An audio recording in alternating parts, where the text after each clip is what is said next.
నమస్తే మోజో టీవీకి స్వాగతం. బులెటిన్ల ముందుగా హెడ్లైన్స్.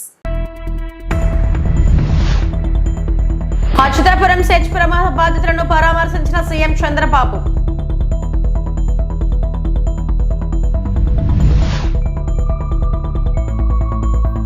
అచ్యుతాపురం సెజ్ ఘటన యాజమాన్యం నిర్లక్ష్యం ఉన్నట్లు తెలుస్తోంది. Deputy CM Pawan.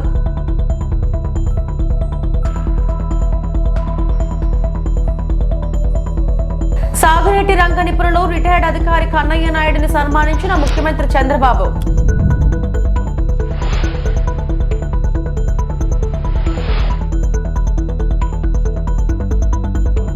ఏపీలో ఎన్నికలు రద్దు చేయాలి. KA Paul.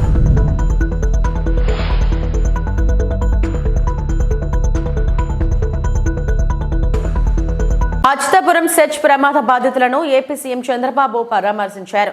విశాఖపట్నం చేరుకున్న ఆయన నేరుగా మెడికోవర్ ఆసుపత్రికి వెళ్లారు. అక్కడ చికిత్స పొందుతున్న క్షతగాత్రులను పరామర్శించారు. వైద్యులతో మాట్లాడి చికిత్స వివరాలను అడిగి తెలుసుకున్నారు. బాధితులతోనూ మాట్లాడి త్వరగా కోలుకునేలా ప్రభుత్వం అన్ని చర్యలు తీసుకుంటుందని, అండగా ఉంటామని భరోసా ఇచ్చారు.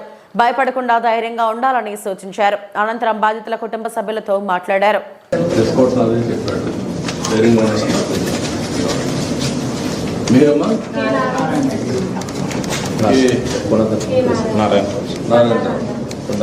ఇది 6 మనం చూసిన ఏపీ నారాయణరావు 36 లాస్ట్ చూసారు. చాలా బాగున్నాడు, ధైర్యంగా ఉన్నాడు. లాస్ట్ కంటే ముందు లాస్ట్ అబ్బాయి అన్మ్యారీడ్ ఫోన్ ఫ్యాక్టరీ. అతను ఎవరు? అతను ఫోన్ ఫ్యాక్టరీ ఏంటి? ఫోన్ ఫ్యాక్టరీ శివరత్నం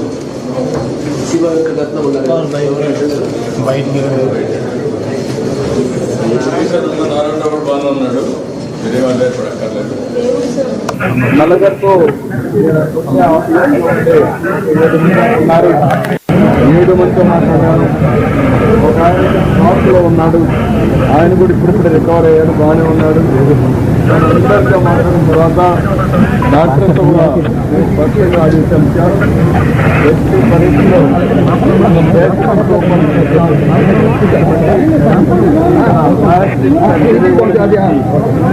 ఎక్కడ కూడా చేసే బాధ్యతమన్నాను. అన్ని విధాలా మానిటర్ చేస్తున్నాం.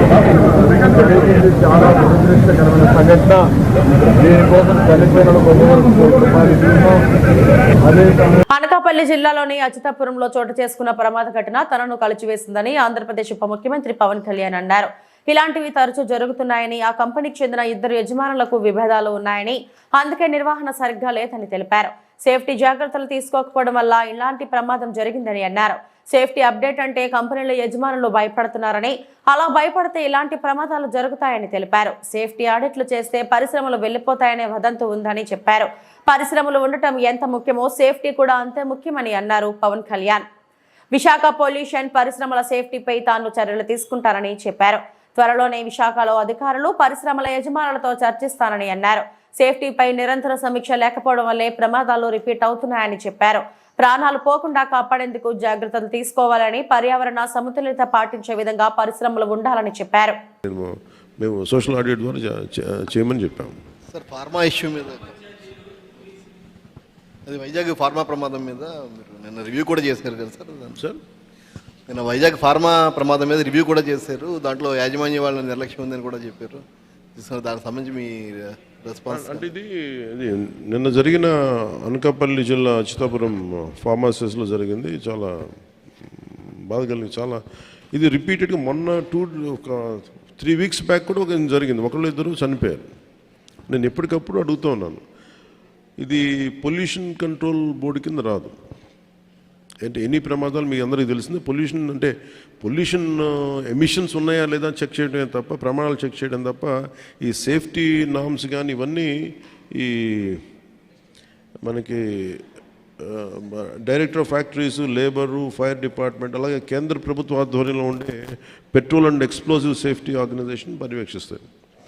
ప్రత్యేకించి ఈ essential advance science private limited ఇది 2 నేను మాట్లాడితే నేను వాళ్ళకి తెలియజేసింది ఏంటంటే ఇద్దరు ఓనర్స్ ఉన్నారు, ఒకళ్ళు హైదరాబాద్లో ఉన్నారు, అండ్ ఇప్పుడున్న అతనికి మాకు సంబంధం లేదని చెప్పి ఒక కమ్యూనికేషన్ గ్యాప్ వాళ్ళిద్దరి మధ్య గొడవ ఉంది. దానివల్ల ఆ సేఫ్టీ నార్మ్స్ తీసుకోవడానికి బాధ్యత లేని నాయకులు అంటే లీడర్షిప్ ఉండటం వల్ల, ఓనర్షిప్ ఉండటం వల్ల వాళ్ళందరూ ఇలాగ చేశారు. అందుకని ఈ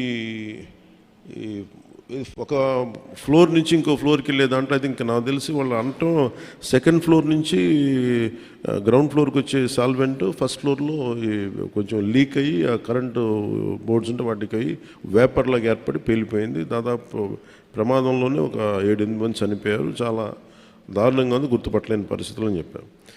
నేను ప్రాబ్లం ఏమవుతుందంటే నేను సేఫ్టీ ఆడిట్ చేయమని వచ్చిన రోజు నుంచి నేను అందరిని అడుగుతా ఉన్నాను. ఒక ఇష్యూ ఏముందంటే సేఫ్టీ ఆడిట్ అంటే ఈ యజమానులు భయపడిపోయే స్థాయికి వెళ్ళిపోయారు. వాళ్ళని కొంత ఎడ్యుకేట్ చేయాల్సిన అవసరం ఉంది.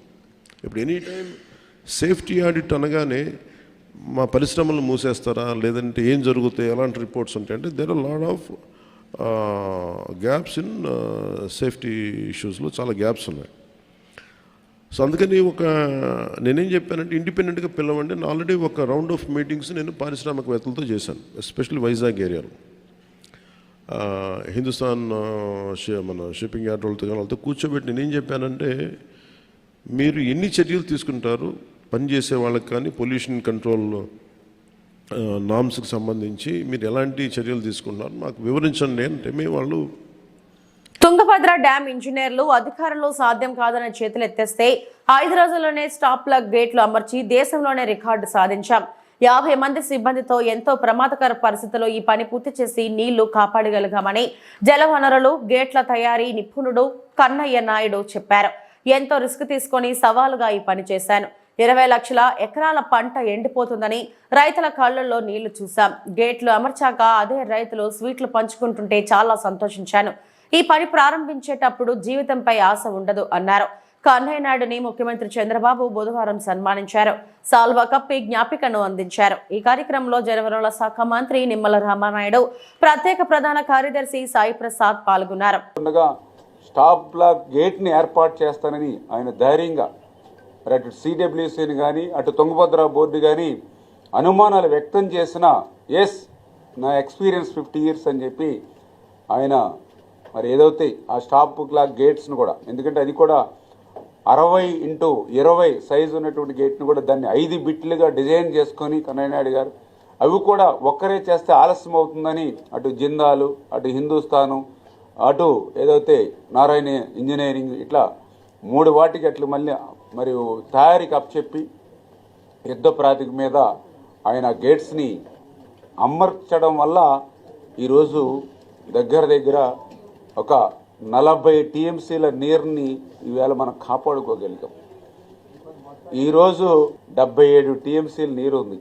నిజంగా ఆ యొక్క 19వ గేటు స్థానంలో ఆ స్టాప్ బ్లాక్ గేట్ని ఆ రోజు మనం ఏర్పరచుకోలేకపోతే ఈరోజు ఆ 35-40 TMCలకి అది పరిమితం అవును. అది డెడ్ స్టోరేజీ.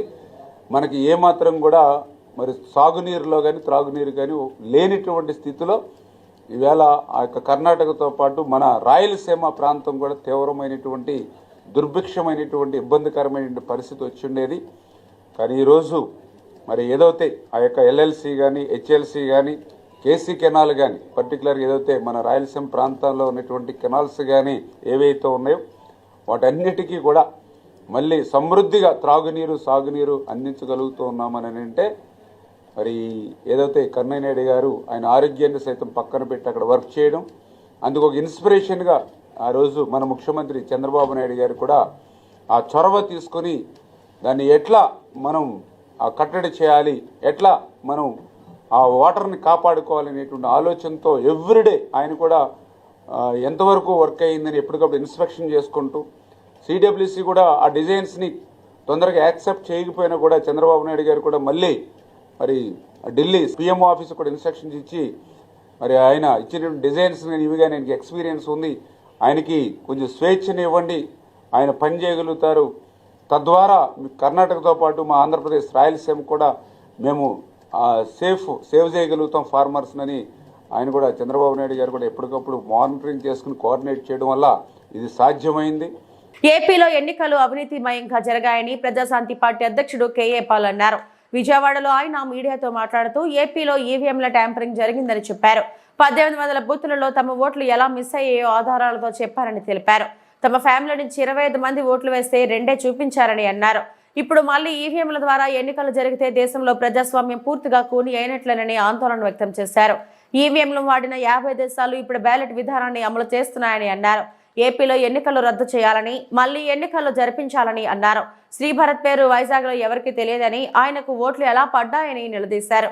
చంద్రబాబును అమెరికా రావాలని తాను కోరానని, అక్టోబర్ 2న సమ్మిట్ పెడదామని చెప్పానని అన్నారు. ఏపీ ఖజానాలో డబ్బులు లేవంటున్నారని, తనతో కలిసి రావాలని, అప్పులు తీరుద్దాం, ఉద్యోగాలు సృష్టిద్దామని పిలుపునిచ్చారన్నారు.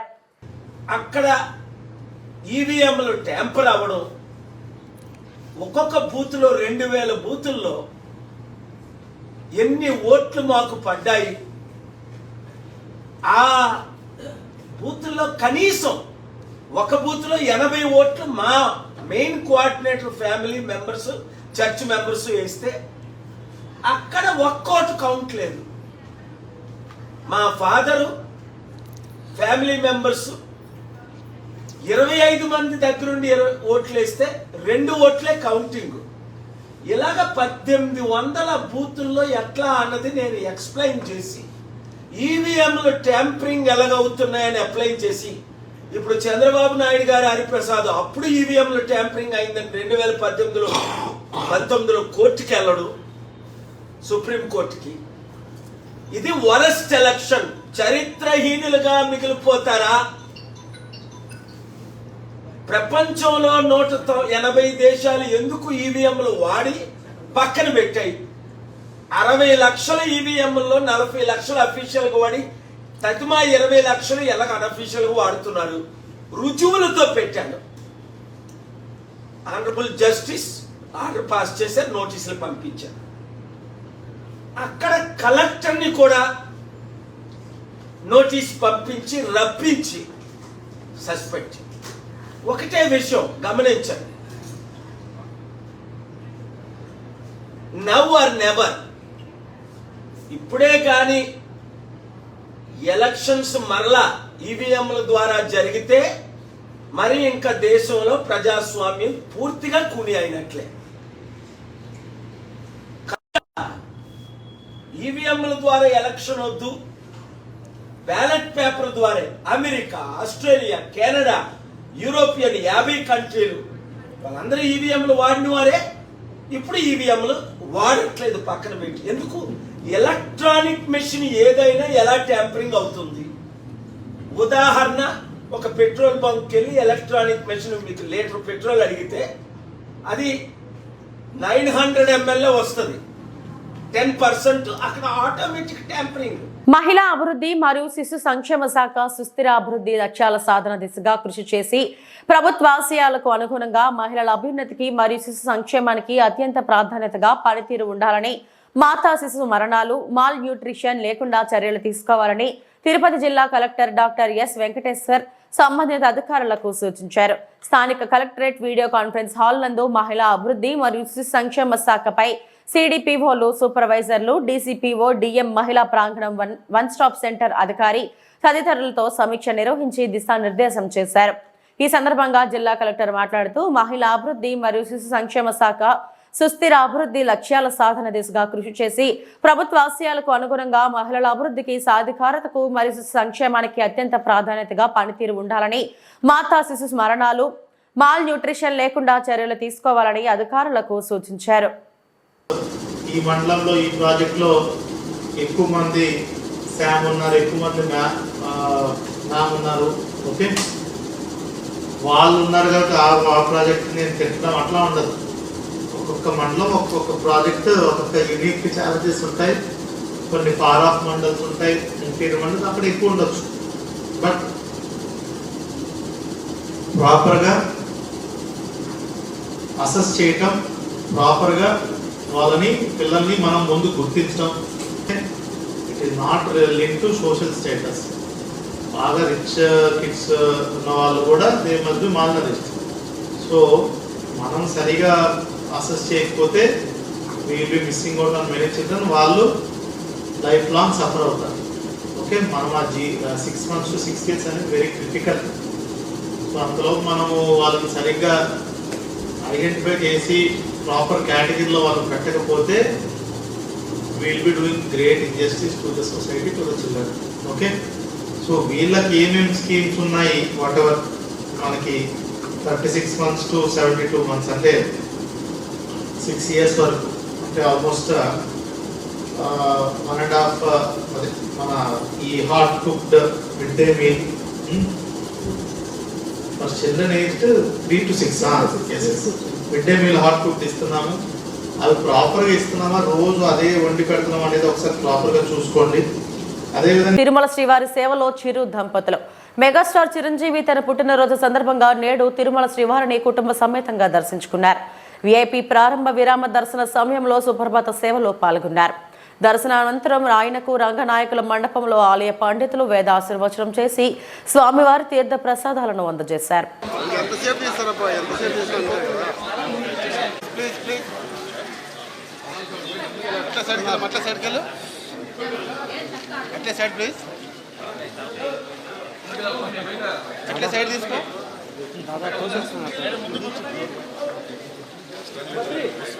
మాకు అలవాటు అయిపోయింది.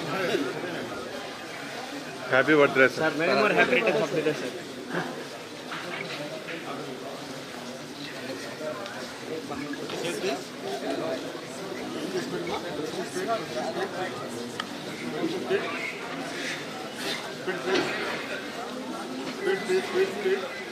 వద్దా అట్లే ఎట్లే బ్రా.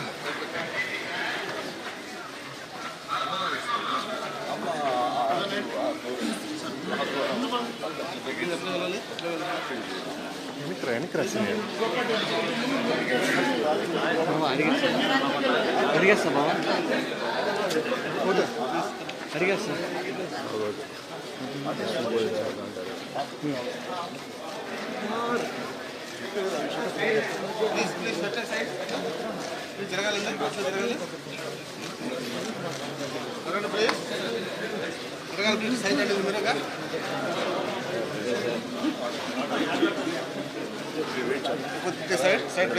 వెయిట్ చేశాను.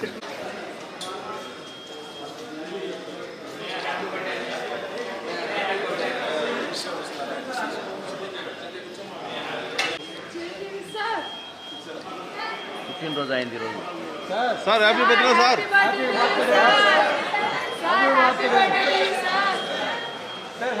Happy birthday sir.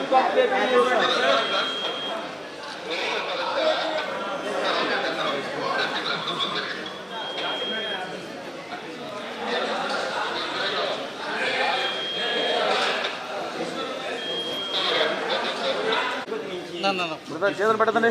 దింపుతా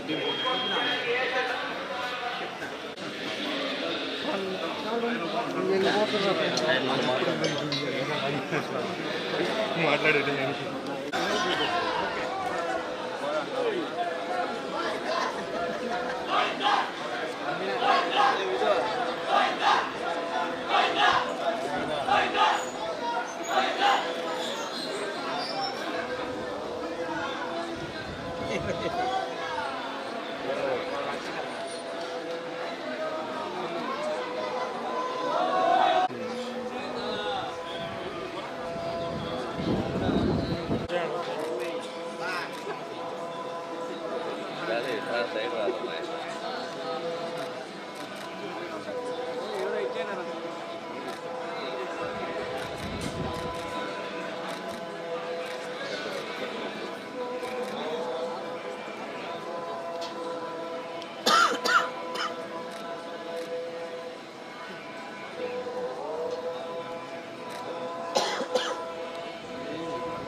అచ్యుతాపురంలో pharma company reactor పేలి 17 మంది మృతి. ఆంధ్రప్రదేశ్లోని అనకాపల్లిలోని అచ్యుతాపురం ఎసెన్షియా ఫార్మా కంపెనీలో రియాక్టర్ పేలిన ఘటనలో 17 మంది మరణించగా 40కి పైగా మందికి గాయపడ్డారు. క్షతగాత్రులను యాజమాన్యం ప్రైవేట్ ఆసుపత్రికి తరలించింది. ఈ ప్రమాదంపై హోంమంత్రి అనిత ఆరా తీశారు. జిల్లా కలెక్టర్తో మాట్లాడి బాధితులకు మెరుగైన వైద్యం అందించాలని ఆదేశించారు. మరోవైపు ఈ ఘటనపై మాజీ సీఎం జగన్ దిగ్భ్రాంతి వ్యక్తం చేశారు. ఇలాంటివి పునరావృతం కాకుండా చర్యలు తీసుకోవాలన్నారు.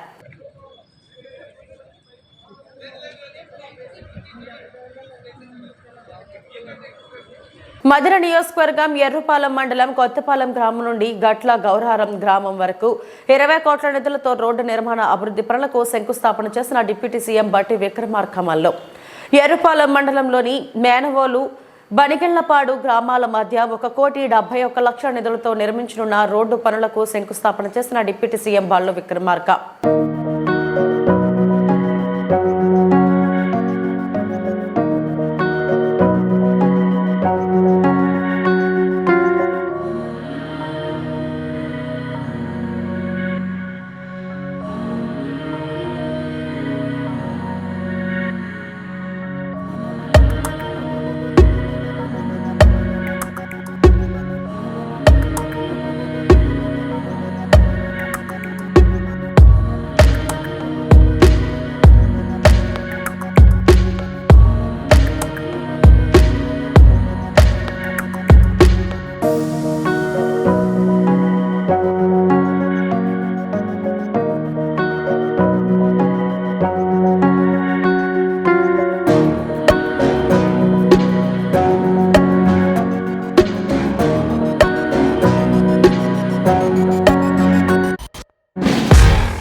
ప్రజాభవన్ ముందు అర్ధరాత్రి ఆందోళన. Social welfare residential schools 317 GO బాధితులు బుధవారం అర్ధరాత్రి ఆందోళనకు దిగారు. ఎలాంటి సమాచారం ఇవ్వకుండా ఇతర ప్రాంతాలకు పోస్టింగ్లు ఇస్తున్నారని, స్థానికతను కోల్పోతున్నామని నిరసిస్తూ బేగంపేట ప్రజాభవన్ ముందు ధర్నాకు దిగారు బాధిత టీచర్లు. సబ్ కమిటీ నిర్ణయం తీసుకోకముందే సోషల్ వెల్ఫేర్ సెక్రటరీ ఉత్తర్వులు జారీ చేయడంపై మండిపడ్డారు. సీఎం రేవంత్ రెడ్డి మా సమస్యలు అర్థం చేసుకుని తగు న్యాయం చేయాలని కోరుతున్నారు. ఆ ట్రైబల్ వెల్ఫేర్ సెక్రటరీ ఇవాళ ట్రైబల్ వెల్ఫేర్ డిపార్ట్మెంట్లో ఉన్నారు. మీరు ఆన్లైన్ కేవలం కూడా మీరు చెప్తే కదా అమ్మచ్చు.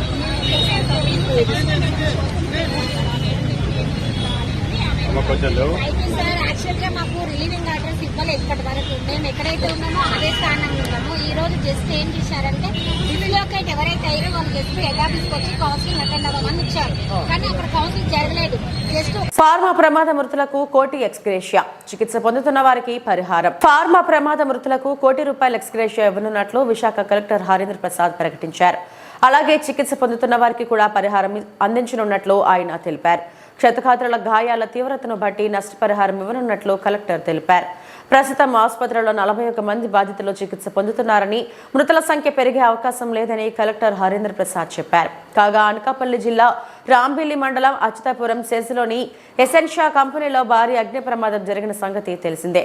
రియాక్టర్ పేలిన ఘటనలో 18 మంది మృతి చెందగా దాదాపు 40 మంది వరకు గాయపడ్డారు. రియాక్టర్ పేలడంతో భారీగా మంటలు ఎగిసిపడ్డాయి. పెద్ద శబ్దాలతో పేలుడు జరగడంతో కొంతమంది బయటకు పరుగులు తీశారు. దట్టమైన పొగలతో ఉక్కిరిబిక్కిరి అయి కొందరు శిథిరాల కింద పడి మరికొందరు ప్రాణాలు కోల్పోయారు. ఫార్మా కంపెనీల్లో ప్రమాదాలు జరుగుతూనే ఉన్నాయి, ప్రాణాలు పోతూనే ఉన్నాయి. యాజమాన్యాలు అంతులేని నిర్లక్ష్యానికి అమాయక కార్మికులు అన్యాయంగా బలవుతూనే ఉన్నారు. లేటెస్ట్ గా అచ్యుతాపురం సెజ్లోని ఎసెన్షియా కంపెనీలో రియాక్టర్ పేలి 18 మంది కాలి బూడిదయ్యారు. మరో 40 మంది గాయపడ్డారు. ప్రమాద సమయంలో 300 పైగా సిబ్బంది ఉన్నారు. వారిలో ఎవరు గాయపడ్డారో ఎవరు చనిపోయారో తెలియక కంపెనీ ఎదుట బాధిత కుటుంబాలు కన్నీరు మున్నీరవుతున్నారు. అనకాపల్లి జిల్లా కలెక్టర్ మరియు ఎస్పీ గారితో మాట్లాడి అక్కడ ఉన్న డెడ్ బాడీస్ అన్ని కూడా మనం ఇక్కడ షిఫ్ట్ చేయడం జరిగింది. వాళ్ళకు మనం కోరుతూ ఉన్నాము ఈ విధంగా me please proceed with inquest అని. But they want an assurance కూడా కాంపన్సేషన్ సంబంధించి కమ్యూనికేట్ చేయడం జరిగింది. But they specifically insisted that collector should come and tell. So దాని మేరకు నేను కూడా రావడం జరిగింది. ₹1 చనిపోయిన ప్రతి కుటుంబ సభ్యులకి వాళ్ళ లీగల్ హ్యాస్కి అందచేయడం జరుగుతుంది.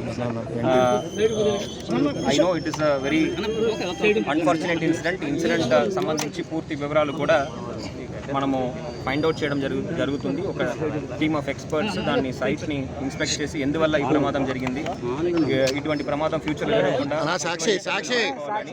దీని మీద మనము ఆల్రెడీ టీమ్స్ అనకాపల్లి డిస్ట్రిక్ట్ ద్వారా ఏర్పాటు చేయడం జరిగింది.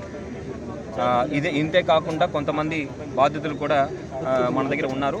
Patients are presently in Medicover hospital. అక్కడ వాళ్ళకి తగ్గ ట్రీట్మెంట్స్ మనం ఇవ్వడం జరుగుతుంది. ప్రస్తుతానికి అందరూ కూడా స్టేబుల్గానే ఉన్నారు, ఎటువంటి ఇబ్బంది లేదు. వాళ్ళకి పర్సంటేజ్ ఆఫ్ బర్న్స్ చూస్తే అరౌండ్ 30 to 40% దాకా వాళ్ళకి బర్న్స్ ఉన్నట్టు డాక్టర్స్ తెలిపారు. ఇది కాకుండా ఇంకా కొంతమంది అఫెక్టెడ్ వర్కర్స్ కూడా వివిధ హాస్పిటల్స్లో వాళ్ళు ఉన్నారు. కిమ్స్లో కొంతమంది అనకాపల్లి జిల్లాలోనే ఉన్న హాస్పిటల్స్లో వాళ్ళు అడ్మిట్ చేయడం జరిగింది. వెంటనే అక్కడ మన టీమ్స్ స్పందించి రెవెన్యూ వివిధ సిబ్బందులంతా కూడా స్పందించి వాళ్ళని హాస్పిటల్స్ తరలించడం జరిగింది. సో దానివల్ల చాలా వరకు ప్రాణాలు మనం కాపాడగలిగాము. అన్ఫార్చునేట్లీ ఈ lost out of lives. But ఫ్యూచర్లో జరగకుండా మనం దీని గురించి చర్యలు తీసుకోవడం జరుగుతుంది.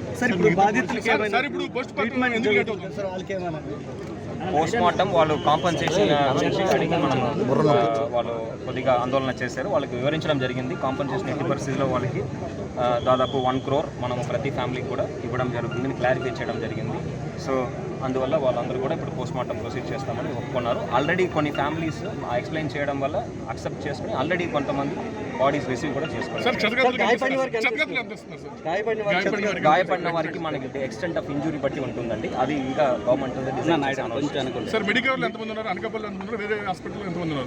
మెడికవర్లో మన దగ్గర 7 ఉన్నారు. మొత్తం మీద 41 మంది గాయపడ్డారు. మిగతా వాళ్ళు 7 తప్ప మిగతా వాళ్ళు వివిధ హాస్పిటల్లో ఉన్నారు. కొంతమంది కిమ్స్ సైకిల్లో ఉన్నారు, కొంతమంది అనకాపల్లి హాస్పిటల్స్లో ఉన్నారు. కిమ్స్లో అయితే మన జిల్లాలో అయితే 10 మంది ఉన్నారు. మిగతా వాళ్ళంతా కూడా అనకాపల్లి జిల్లాలో ఉన్న సంబంధించిన హాస్పిటల్స్లో ఉన్నారు.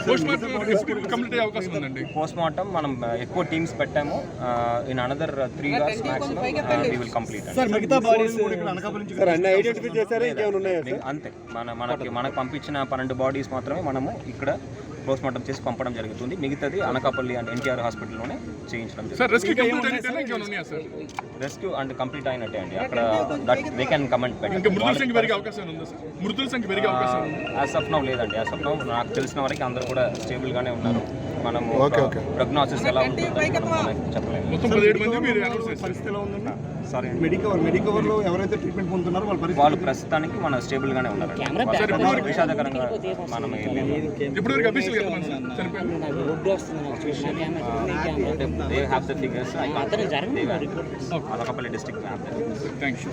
ఇవి ఇప్పటి వరకు నా బులెటిన్ అప్డేట్స్. నమస్తే.